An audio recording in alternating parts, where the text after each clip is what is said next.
Welcome. Good morning. I'm Steve Smith, and I'm your chairman and also chair of the Executive and Governance Committee. And we have one member. So Heidi, would you call the roll? It sounds silly, but just for the record. Yes, sir. Trustee Freeman. Present. Trustee Karbowiak. Trustee Smith. Present. We have a quorum.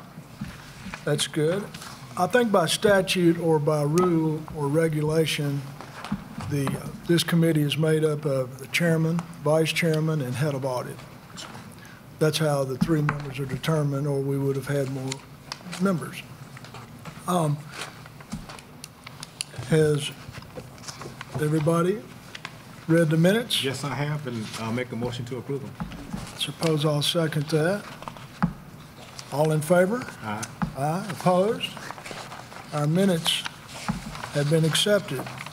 Our only item left is survey results of the survey that we took some weeks ago. Does everybody have a copy of those and reviewed them? I'm open for questions, comments. Except for acknowledging that we have seen these, we don't vote to whether we accept them or liked them or disliked them. We reviewed them. Correct. Information. Well, at least we ought to get that out of the way. We've got to get a motion that we've reviewed and looked at these, and then we'll open it for discussion, or we'll do it in the other action, either way you'd like. Do we need a motion that we reviewed them? I don't think so. No. I didn't think so. Okay. We just say we reviewed them and, Just the minutes reflected we reviewed them. yeah, that'd be good. I have a comment that I Sure. could make. I went through and analyzed the different ways the responses were recorded, and I noticed a pattern that everybody was pretty satisfied with what they were doing, and in all cases, but they would like more information. And this of course was done when I wasn't on the board yet, so I can kind of say that there were 3 questions that dealt generally with information about campus and information about policies, and board members on those items felt that they could use more information. And then specifically with regard to accreditation and programs and services. And so that's a matter of accruing information over years. I think we're doing fine, but more information is better. Who can argue about more information? That's a good comment. I think the board has to, or everybody has to, you can't read it all because you're drinking out of a fire hose, but you have to read decipher what's important and what's important to you and us. Mr. President? Yes, to follow up on Trustee Martin's comment, I kind of observed that too in the survey results, and we have, and we'll continue to do this. Each meeting, we will have one of the academic units come and do a presentation. In fact, at this coming meeting, we'll have one of our departments, #1 ranked program in the country, industrial organization psychology, come and update the board about their activities with graduate programs, et cetera. I just think we need to do more in that area. And the other area that might connect with this would be last year or year and a half, we did a reception for the board with the faculty in the faculty senate, and there was very positive feedback, and maybe we need to do more of that that will address some of these concerns. The other observation was the area of setting goals and strategic planning, and that is an area that I think the board might have some discussion about. Mr. President, would it be, since it appears we're going to have a pretty good gap in time between this committee and the board meeting, would it be appropriate if the person that you have to give us a rundown on the great program we got, could we do that? Could we adjourn this and go ahead and hear since there's be no action to be taken, it's just a review of some of the great program we got, right? Yes, but we not here. we scheduled them for the meeting, which starts at 1 o'clock. So if they were here, we could do that since it was an informational item, but they're not here and prepared to do that at this time. I would suggest that with the time that we have, maybe we should have a discussion about what other things the board members would like to see as part of preparing you all for your role as trustees. It's, this is evolving. This is the third year. We're finishing up the third year of the board being in existence. And it does take a good bit of time and knowledge and information to really get a good feel for an organization that is as large as MTSU, with a number of departments, a number of programs. We sent out earlier, a couple of months ago, our strategic plan, our academic master plan, that covers 3 broad goals: quality, student-centered learning, and partnership. And there might be some observation of board members in the past 3 years as to areas that the university might want to put more emphasis on, and this might be a good time to have a discussion of that. I think looking at the university in its entirety is something that as a faculty member I don't get to do as often. So especially the role of the university in the community at large.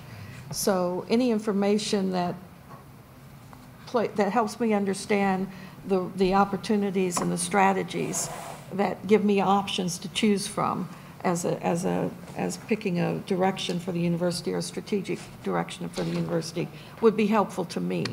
In other words, I feel like I understand the nuts and bolts pretty good on the ground. I don't understand what's happening in Kansas and how that's going to affect me or Nebraska or New York or something like that. Global positioning and how those external factors are going to impact internally would be helpful. We got some really good objective information from the Princeton Review. Them putting us in that top percentage collection is very helpful because that says, according to their figures of what they're calculating, we're doing a good job. But there are others out there that I don't know about. I think what would be really nice as a pilot is for the board to have a dashboard. And we determine what we want to see on that dashboard so that when we look at it quickly, we can look at maybe graduation rates among women, graduation rates among men, minorities. Just a dashboard of vital statistics of the university so that when we come to a board meeting, we can just see that dashboard and say, okay, yeah, this is how we line up. This is how we're doing in various areas. And maybe even have some comparative data of how we line up with Memphis State, UT, but just a comparison, a dashboard. So when I'm flying a plane, I'm looking at all of these things. I'm glancing, and I'm getting a bunch of information.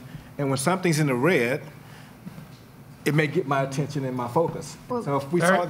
Very good point. Actually, I pulled my communication to the board September 8th last year, in which I sent a very comprehensive overview of metrics and dashboard with a suggestion about 5, but we also refer you to, we have a specific web page that deal with dashboards and metrics as it relates to some of the factors that we are funded on by the formula. And we also, in that memo, I asked that if the board have, or members of the board have any other suggestions of items, because we track that information. And I guess what I'm out asking there. you is that when we come to a meeting, just have a page dashboard. I mean, that information is there, we can go find it, but just to have it there. A simple, Yeah, just a simple You have the data. I have no doubt about that. I'm just saying, just have as a part of our booklet, that data. Why don't we assign as an agenda item for the proper committee, when the next they meet, to send us what metrics we're using, and then ask everybody if they would like to add one or think one's superfluous, or we don't need a dozen, but we probably need a few, and I think that's reasonable. Well, I just like to be reminded of why I'm here. I'm here for the kids, and data relating to the kids to be at the top of mind for me when I come to a meeting. I like hearing Alan talk about finance, and I like to hear about policy, and I like to hear about building projects and all of that. But I'd really love to have at the forefront of every meeting for me data on how the young people in our school, how they're performing. Well, my challenge is for all of our, is to see what dashboard we got and see which ones we want to add to it, subtract from it. And this is not for me, it's not this is nothing new for me, because this is, when I was at the Tennessee Board of Regents, this is what we were working on before it was divided up. We were working on a dashboard that we would have prevalent, actually on an iPad, that the members got to see, and they could look at graduation rates and press on graduation rates, and then that would break out graduation rates among women, men, African Americans, Hispanics, and then you could press on that, and so it's something we was hoping to get someplace where it would be interactive. It was a way for the board to look at the vital statistics. But to your point, you do have that information there, and I have perused it. And that I connects- actually anticipated this discussion on metrics, and I had Ms. Edgar pull the memo that I sent to the board on September 8th. We can't, somehow I think I left a memo on the desk, but I'll send that out again, because exactly what you're saying, the memo outlined that. It outlined the dashboard that we have put together that deals with the formula and appropriation. And then we identified 5 or 7 graduation rates, enrollment, funding, and there were several others we identified, and that's right. And we even put charts. This is it right here. Yeah, the dashboard connection to the Board of Trustees webpage is very helpful. Yeah. And that's It'd be nice for that to be the first page of next board meeting's book. Just, Yes.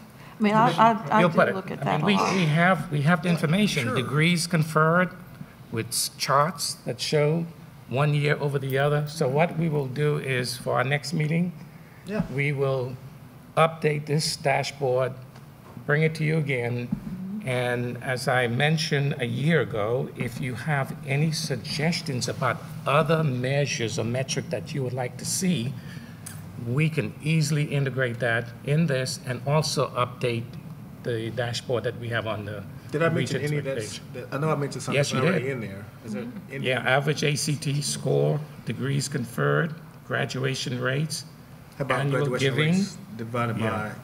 by, as it relates to different And groups? we certainly can bring that, we compare it with our peers. Yes.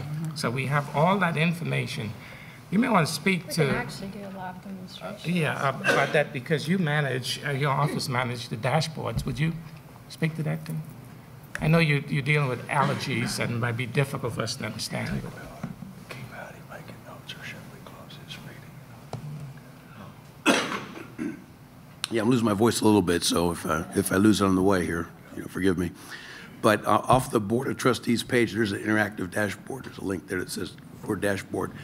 And it has all the metrics based on the funding formula, and it's divided out university-wide, and it's also by college, so you can drill down into college and see how each college is doing with regard to those metrics.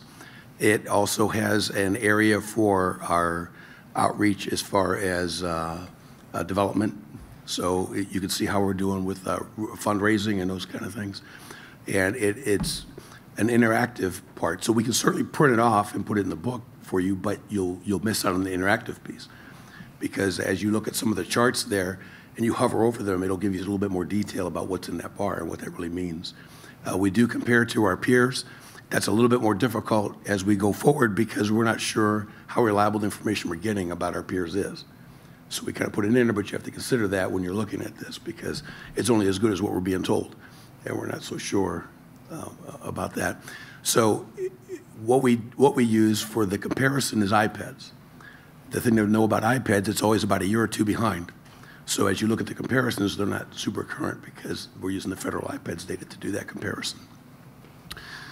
As you look through that, and we can have a demo to show you, and we can go through the whole thing, and then if there's things that you are interested in aren't there, we can easily put them on there. We have finance data too. We have how we're doing finance with some financial equations and those kind of things, and it shows how we're performing. But it's very easy for us to add things there but it's pretty robust. There's a lot of information there right now. On peers, are you referring to the other LGIs? Or? We have two peers, and I'll have to refresh my memory on what we included on there, but we have two peer sets. We have the other LGIs that we consider as peers, and then we have our national peers that have been defined for us. Well, Yeah. and if I may ask Dr. McPhee, the national peers that have been defined for us, that was before we left TBR's management, correct? That's correct. TIEC has a group of peers that they use for all of the LGIs and UT. So that's a group that we have. Then we have an aspirational group of peers. We think, frankly, we think that the TIEC and Board of Regents peers, we have made some significant progress, and we'd like to see ourselves at a much higher level. So those are internal, and we kind of manage that, Alan, with that group. And then within that TBR or THEC peers, we also look at the LGIs, the other LGIs. Because that's, AGB also provided us a group of peers as we've compared other things. That's how we did our salary rundown. As in the competitive world of business, you're always in comparables outside of your own cocoon. And I think being in the cocoon is very important on comparables. But at the same time, I'd like to extend it to current data, current information flow, such as comparables to other in our LGI group, some of the gifts that have been given. UT Martin just got a $20 million gift. UT just kicked off a $100 million endowment. At halftime, they recognized individuals that have given part of the 17.4. The University of Memphis president's contract, it was just renewed. You can go all the way. East Tennessee had a major announcement about the medical school. If someone can kind of do a little collective for us as trustees to know what's going on in them other parameters, I think it'd be very informative as well. Outside, because, for example, trucking business, we know exactly, we did know exactly what our competition's paying, what the routes they're running, and all the above. And it would be no different in the healthcare world. You pretty well know what your other hospitals are doing and things of that nature. So if we get what I'd call a little bit more flow data about the, and just to see what they're doing is, and we compare them with that, along with all the analytical data as well. and then the third part of that chain is to have a vision 5 years out, which I know the university has that. I'm not saying we don't have that, but I'm saying the board could plug into making that a trajectory. The iPads data is sort of, as was said, sort of out of date simply because of the federal government managing it, and that's how they manage it. But we've got our data that's reliable, current, and then if we collect this data that you're talking about, that gives us a trajectory that we can envision over a period of time. Mary, it makes plenty of sense that when we agree on the metrics, whether we have or not, whether we agree on them, then we should say, we're at this, and our goal is to be at this. Just what you're saying, and that, how you're working towards winning every game. And I think, you know, when you, we show on our dashboard graduation rates, there are segments of our population students who are not performing as well as other populations. And if you break that down and you show those populations, we can know that we need to put more focus here, which I'm pretty sure we're doing that, Doc. Sure. But when the board sees that, we can say, hey, Dr. McPhee, good job on putting more focus there, but now that we've seen this data, we want more focus and we want more resources going there, because if we're going to move our graduation rate from 51%, we've got to focus on those groups who are having a hard time making it through the system. And it's just like in business. If you got 5 offices and one of them is performing poorly, you're going to add some resources there, right, Chairman, to help bring that office up, which is going to bring up the overall company performance. So Or make a change. Or make a change. Yeah. And so I think the dashboard we got is very, very helpful. But to be able to get a little bit more specific information will be very, very helpful. And I think we can do that. But having a dashboard, Dr. If you're having an iPad for every board member and having a dashboard on there so we can click on the graduation rates, and then it breaks out different students by population, would be a great place for us to get at some point, but probably not right now. In Dr. McPhee's defense, he suggested iPad 3 years ago, and I said, I don't want to spend the money, and I still want to be able to underline mine. Now, you can underline the Chairman with an iPad. You do know that, right? I'll give you a little communication example. The building right here named, the name Miller, Mr. Miller passed away in late August, and I learned about it last night. It would have been nice to send Andy, his son, a note making attribute back to his father, Woody. And that's just what I call communication flow. To me, it's very pertinent. Reading in the Tennessean about the Olympic bodybuilder, or whatever it was, just won the world title. To me, that's an MTSU brag point that I didn't pick it up. Somebody else told me about it, and I had to kind of. JB, it was everywhere. Was it? Okay. And it was also not Andrew news. Altman, I started lifting weights after I I'm just talking about all that is Baker. just plug moments. Trustee Baker, we send a lot of information out to our board through on a weekly basis, because Right. you raised that point before. Yes. And I know sometimes it's information overload, but a lot of what you just mentioned, we had sent those out in the Well, I missed MTSU Woody's announcement. weekly news. I missed that. And I certainly made the point of connecting with the Millers. And obviously we can always do better, but we do everything possible when there's significant information that's happening by the university to make sure our regents, our trustees are aware of it. Good. Now, we will get it all the time? There's a lot of stuff that's happening. And we are a very large organization. And so if there are areas where you want us to continue to give you information, we will. But we've made every single effort, because you've made that point several times, that you want to know what's going on, you would like to not find that out in the news. We can do a better job, but I just want to state that a lot of what you just mentioned, we had that already in the MTSU news that comes out. Andrew, weekly or bi-weekly? Weekly. Yes. He's daily. Weekly. Andrew Altman's daily. Yeah. Yes, so He's daily. Bruce, my suggestion on the dashboard is dumb it down to 2 pages. And then if it's a red light, then we'll go in and really look at it. But go ahead and get it where, like I say, 2 pages of last year, this year, 3 years ago, or whatever. And just to remind everybody, we do a variety of different ways to keep folks informed. We're always looking for different ways, and we'll always look to innovate if we've got ideas and suggestions. Probably the most concise summary that comes out every week is the e-record on Wednesdays that is circulated to everybody. Yeah. Yes, we try our very hardest, because the volume of things that we create, we're really updating hourly, if not daily, as a news source on the university. But the e-record is a fairly reliable summary. There is judgment on that. It's not exhaustive. You probably have seen executive news summaries where we're summarizing the news and events.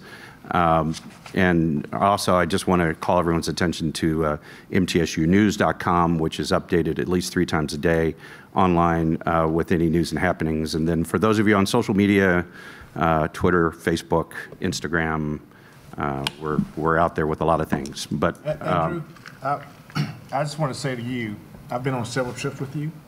I've been around a bunch of organizations that have people like you. You're one of the best in the business. I mean, thank you. That's very kind. I have seen you land a place where there's no Wi-Fi, hardly any electricity, and you find some kind of way.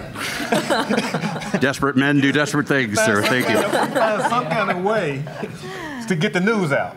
I mean, and so you're one of the best I've seen. So, yeah. And I put the alerts on my Twitter, and they disrupt my class continuously. Yeah, I mean, Mr. Chairman,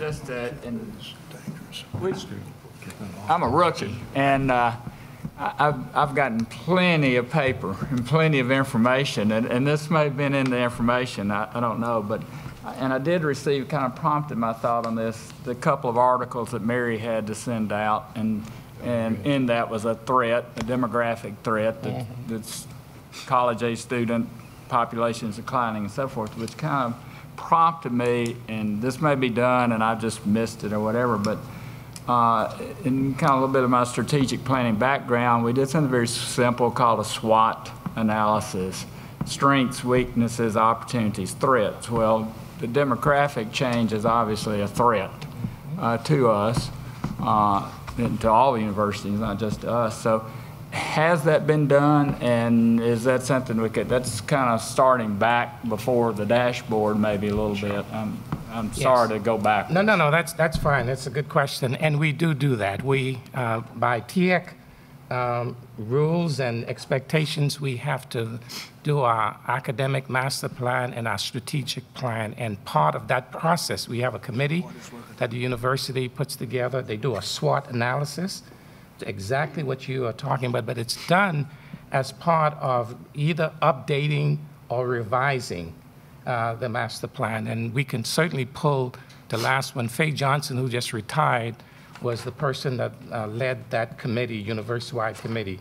And it's one of the reasons why we have updated some of our strategies in recruiting because of exactly of the SWOT analysis we did that told us that the high school, college age going rate was going down, and that universities need to really prepare for that. And so we did, and that was a result of the SWOT analysis we did a couple of years ago. Provost Barnes, do you remember what year it was? Like 2 or 3 years ago we updated our master plan? I think 2 or 3. We're preparing a midterm report. Good. Dr. Hofschuel is leading that. Again, my background, it was just one page. 4 squares is very straightforward, simple, but it might lead us again to the dashboard, what should be on the dashboard too. So again, I thank you for sharing that. It's probably been given to me and I just missed it amongst all the paper, so. No, I think that your point is good. It's the same way we just put it in a one or two pager, and then if there's something of concern, then you can open up the file.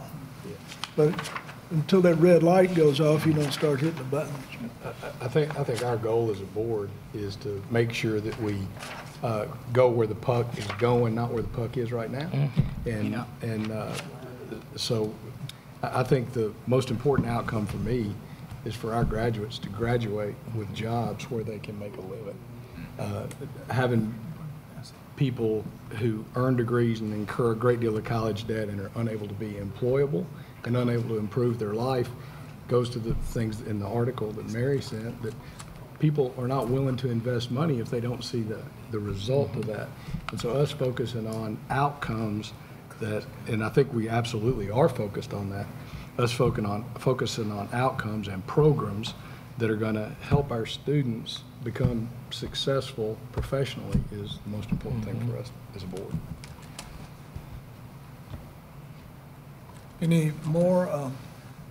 One more comment on your article, which, like I said, was good, and that is Alan's working on what's the perfect number of students because it said in your article that a lot of universities were going to the airline model. And if we woke up tomorrow with 10,000 students, we might let some in at a discount. Because of course, the federal government's paying us about $70 million a year. So if that changes, you gotta, but anyway, I think it's nice when you get an article to ask Pat to share it with us, and that's a good one. I enjoyed those. If I could take us in a slightly different direction, another thing that I think we could look at, and I'm referencing back to the data sciences program as just an example that the committee heard about lately. If there was some way we could have it's not a career fair, it would be a career fair if we were addressing students, but if we're looking the other way, where the board is accruing connections to companies to get companies to know MTSU better, and the board is sponsoring an event. And I don't know what that would be or how we would want to structure it or how we would finance it, but I think that would be an idea that we could look at for how to reach out into our community. We're in a very dynamic part of the country, and I think we should take advantage of that while we're so dynamic. I think a lot of the companies would finance it because they want to be here. They want our students. And I know in some of the programs I'm familiar with here, the companies who hired graduates from here wanted to be on campus and would fund exactly what you're talking about. And we could make it in support of particular program growth, or we could make it in support of just viable connections, or we could make it however we wanted to direct it. We could make it directed towards the foundation, whatever you thought. Yeah, Trustee Martin, what I will do is put our Vice President Joe Bales on the spot and tell him prepare,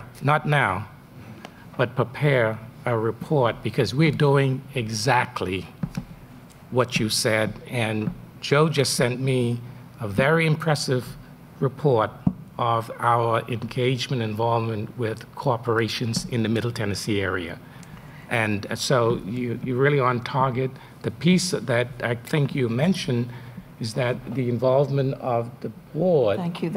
Yes, the but involvement of the board in that university, structure, I think, would be important. Yeah, we have actually put that as a strategic goal and actually hired a person 3 years ago who's done a tremendous job of bringing in corporate America in this area with the university. And I think Joe will be helpful, maybe one of our luncheon meetings, to just give a report, a recent update, because we've done a pretty good job in that area. You might consider, on nearly every other board that I'm on, they ask for the board to participate on calls. Daryl's made lots of calls on behalf of his bank. And when you're going to see a company, it could be that one of your board members could be of help. If we help too much, we're meddling. If we don't help enough, we don't care. So I mean, there's a double-edged sword there. But if you're going to call on St. Thomas, JB's been on their board. He would be a good one to carry with you. If you're going to call on the VA, maybe you ought to carry Hubert with you. But all that to say, there may be specific. You just have to do a lot of planning to figure out who could help on what regard. That's a very good suggestion. Joey knows every healthcare executive in Middle Tennessee. And I must say that, go ahead, no, Chairman. No, I'm through. And I must say, having been involved in the Nashville Chamber of Commerce for the last 20-plus years, that MTSU has a quality reputation for having great relationships with companies that are on their way to town and in town. I think the last meeting I was with Dr. McPhee was with Amazon before they moved to Nashville, before they opened an office in Nashville, and a part of their decision-making process was, can we get quality students? Mm-hmm. And MTSU was pushed in front of them as, this is a great place for you to get students. And so we're doing yeoman's work. You're doing yeoman's work, Dr. McPhee, as it relates to keeping MTSU's name out there and making sure that we're having programs that line up with what companies need. But also a board like this, we want to also always want to improve. Sure. And so that's what we're going to be asking, just continuous improvement. Not that you're not doing a great job, but we want to, if we're great, we want to go great plus something. And it's We agree important with that that. we coordinate all this so that we don't go running Yeah, the off in hands. crazy directions. Yeah, General Huber, you and I met just, was it yesterday or two? Would you come up and speak to the kind of work you're doing with Amazon and the military and the areas that really connects to what is being made right now? Comments?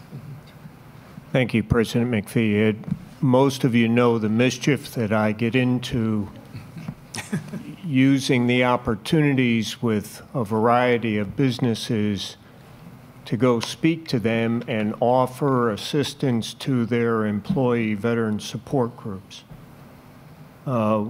We had the director for military affairs for Amazon, the complete company, come here the other day. He's a retired Air Force two-star general. He worked for 2.5 years as the military aide to President Bush. He was literally the individual that carried the football, the suitcase with the nuclear codes for 2.5 years for President Bush. But I got connected to him once again through their veteran support group. He came up and talked to Vice President Ottman and then President McPhee. And one of the issues with this partnership with corporations was President McPhee started talking about the unparalleled success of the mechatronics program that we have. And he was really interested in that partnership. And then I suspect I'll get an invite to go to a variety of locations, because when I mentioned who cares for your employees who are veterans, who gets in front of them and goes, what VA benefits have you and your family earned? How do you get access to it? What do you do when you have problems? He looked at me and he goes, General, I hadn't even thought of that aspect, and he employs 18,000 veterans right now. The other issue was he talked to President McPhee and offered his condolences and assistance for disaster relief in the Bahamas. And he educated us that, in fact, the enrichment centers, 2 of which are in the local area here, they have products that they then set aside for charity runs, products that are common use, water, diapers. And so he told the president and I that he would contact the general managers and have them contact me to say, here's relief supplies that we'll make available for your efforts. So I work with corporations all throughout the nation and here in Middle Tennessee, and the approach I use is, let me come and help your employees who are veterans. And then, oh, by the way, did you look at their degree completion? Did you look at the Daniels Center? And once I get them to look at the Charlie and Hazel Daniels Veterans and Military Family Center, they walk away from that and go, why aren't we involved? Why doesn't this exist other places? How can we serve your effort? Thank you, President McPhee. Thank you, Jen. I will also just add that effort with the military person in Amazon is connected to the efforts that we've had with the Delta Corporation, where the executive came to the campus. We had a very extensive conversation about partnering with Delta worldwide. This is in addition to the Propel program that they have started with our aerospace program. And as a result of that, they have invited us to tour their world facility in Atlanta with the interest in partnering with us for the university offering degree programs, certificate programs that Delta would pay for their employees, and that we would develop it just in time, online, et cetera. Amen, that would be fabulous. Excuse me, that's fabulous. And I think, Andrew, when is that date? I think we have it scheduled to fly get to Atlanta and make that visit. If you fly to Atlanta, at least fly Delta. Don't go down there in America. Southwest. Don't go down to Southwest. Freeman Ave. How about that? Dr. Buffet, we were going on October 21st, and at the invitation of two of their organizations, both the Employee Benefit Committee, which is the one you referenced, and also, thanks to General Huber, also their Veterans Action Committee, which is, so we're trying to combine the two streams and be efficient in our time, but also tap into two wellsprings, hopefully, of folks that are interested in looking at our programs. Yes. I hope the message in this discussion is that we are very much open for suggestion and involvement of our board. But we also want you to know that we're doing a lot of work in these areas that you're raising, and we've had a great deal of success. With Bridgestone, the program we developed that General Huber, the Leadership Certificate Program, we can go down the list, and perhaps what would be most helpful is for us to give you a presentation or maybe a one-pager with some of these initiatives so that you can be more duly informed. So, Joe, that's your assignment. Dr. McPhee, that would be really helpful. And one other thing where maybe we could help you is if Joe has a list of target companies that here's who we don't have a relationship with or a smaller relationship with, can one of you help us with one of those too? Absolutely. Just a one-pager of that.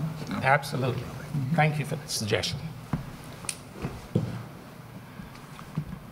Well, if anybody's looking for a motion that we adjourn, I'm the guy for it. I'll second that. So we've got 15 minutes before lunch. Yes. And then we'll get started with our meeting. Yeah. This meeting's adjourned. Discussion.